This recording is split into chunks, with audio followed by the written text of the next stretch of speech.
শুয়ে শুয়ে সবকিছু শুনলাম, কিন্তু কিছুই মাথায় ঢুকলো না। তারা মা মেয়ে আসলে কি চাই, কেন তারা আমাকে আমাবস্যা পর্যন্ত জীবিত রাখতে চাই, আর এই ডোরিয়াটাই বা কে যাকে মা মেয়ে ভয় পাচ্ছে? এসব পরেও জানা যাবে, এখন নিজেকে বাঁচাতে হবে আমার।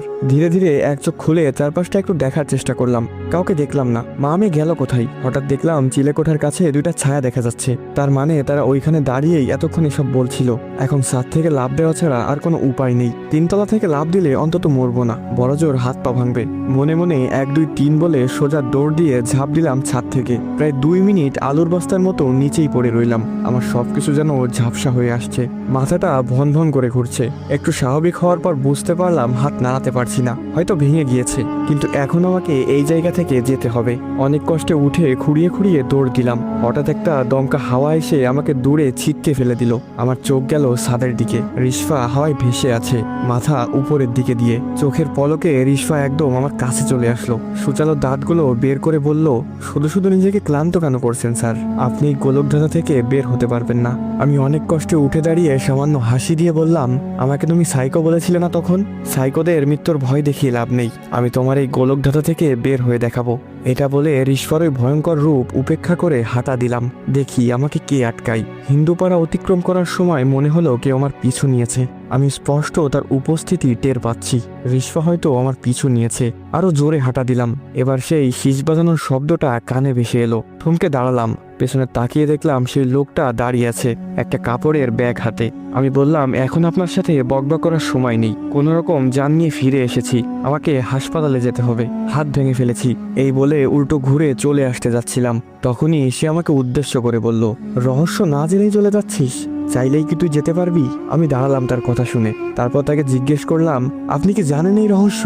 কি হচ্ছে ওই বাড়িতে? কে এই রিশফা? লোকটা রাস্তার পাশে গিয়ে একটা গাছের গোড়ায় বসলো, আমাকেও সেখানে বসতে বলল। আমি গিয়ে তার পাশে বসলাম। আমার যেন মনে হলো একটা বরফের খণ্ডের পাশে বসেছি। তার শরীর থেকে প্রচুর ঠান্ডা হাওয়া বের হচ্ছে। হঠাৎ সে তার ঠান্ডা হাত দিয়ে আমার ভাঙা হাতটা ধরে মোচড় দিল। আমি চিৎকার করে উঠলাম, কিন্তু অনুভব করলাম এখন হাতে কোনো ব্যথা নেই। নাড়িয়ে চাড়িয়ে ভালোভাবে দেখলাম আমার হাতটা একদম ভালো।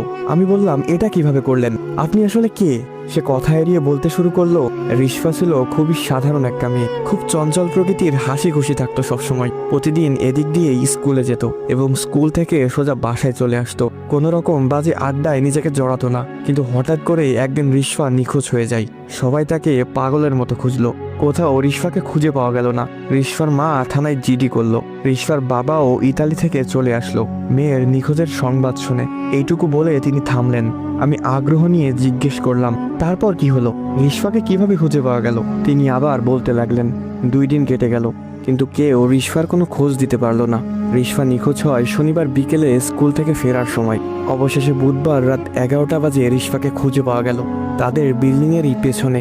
আমি বললাম, কোথায় ছিল রিশফা কয়েকদিন? তারপর কি তাকে জিজ্ঞেস করা হয়নি? লোকটা একটা অদ্ভুত হাসি দিয়ে বলল, মৃত মানুষকে জিজ্ঞেস করে কি উত্তর পাওয়া যাবে? আমি অনেকটা অবাক হয়ে জিজ্ঞেস করলাম, মৃত মানুষ মানে? সেদিন কি রিশফার লাশ পাওয়া গেছিল? হ্যাঁ, হাত পা মুখ বাঁধা অবস্থায় বিল্ডিংয়ের পেছনের নালার মাঝে রিশফার লাশ ভেসে উঠেছিল। পুলিশ এসে লাশ নিয়ে গেল পোস্টম্যাডামের জন্য। রিশফার বাবা আদরের মেয়েকে হারিয়ে হাও মাও করে কেঁদেছিল। রিশফার বাবার কান্না দেখে সেদিন কেউ তার চোখের পানি আটকে রাখতে পারেনি। এত সুন্দর একটা ফুটফুটে মেয়ের এমন রহস্যময় মৃত্যু কেউ মেনে নিতে পারছিল না। কিন্তু রিশফার মা একটুও কাঁদেনি সেদিন। সবাই ভেবেছিল মেয়ের শোকে পাথর হয়ে গিয়েছে। রিশফাকে এনে দাফন কাফন করানো হলো। প্রায় কয়েকদিন তদন্ত চলল, কিন্তু পুলিশ রিশফার মারা যাওয়ার কোনো ক্লু খুঁজে পেল না। এদিকে একদিন হঠাৎ মেয়ের চিন্তায় রিশফার বাবা স্ট্রোক করে মারা গেল। রিশফাদের পরিবারটা একদম এলোমেলো হয়ে গেল।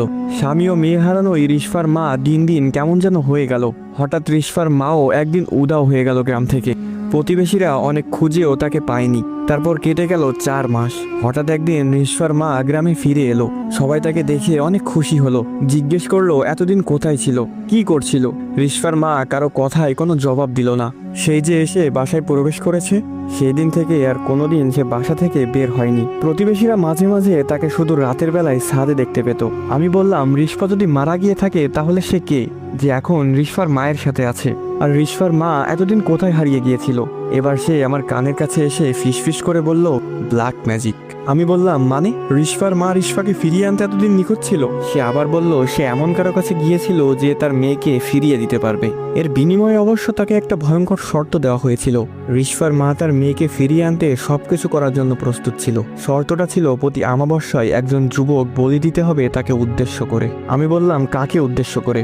রিশফার মা কার কাছে গিয়েছিল? লোকটা ভয়ঙ্কর একটা হাসি দিয়ে বলল, ডোরিয়া নামের এক ভয়ঙ্কর সত্তার কাছে গিয়েছিল সে।